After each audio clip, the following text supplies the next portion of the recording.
বাংলাদেশের প্রখ্যাত একজন আলেম, উনি আল্লাহর কাছে দোয়া করার 24 ঘন্টার মাথায় ওনার দোয়া কবুল হয়ে যেত।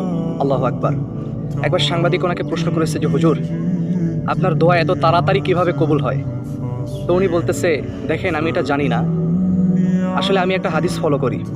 একটা হাদিস রয়েছে যেখানে বলা হয়েছে 2 দুরুদের মাঝখানে আল্লাহর কাছে যেটা চাওয়া হয় ওইটাই নাকি কবুল হয়। তাই উনি দোয়ার আগে এবং দোয়ার পরে রাসূলুল্লাহ সাল্লাল্লাহু আলাইহি সাল্লামের প্রতি দরুদ পাঠ করতেন এবং উনি যেইটা চাইতেন ওইটাই পাইতেন 24 ঘন্টার মধ্যে। আল্লাহু আকবার। তাই আমাদের যাদের দোয়া কবুল হয় না, অনেকেই প্রশ্ন করেন যে হুজুর দোয়া কবুল হয় না, তো আপনি এই টিক্সটা অ্যাপ্লাই করতে পারেন। ইনশাআল্লাহ আপনার দোয়া কবুল হবে। আর এটা বেশ কয়েকবার আমিও ট্রাই করেছি, ফল পেয়েছি মাশাআল্লাহ। তবে আপনারাও এটা ট্রাই করতে পারেন। আর সবচেয়ে বড় একটা বিষয় হচ্ছে দোয়ার আগে আপনি আল্লাহ সুবহানাহু ওয়া তাআলার কাছে তওবা করবেন, ইস্তিগফার পড়বেন, কমপক্ষে 100 বার আস্তাগফিরুল্লাহ পড়বেন। ইনশাআল্লাহ আপনার দোয়া কবুল হবে। ফি আমানিল্লাহ।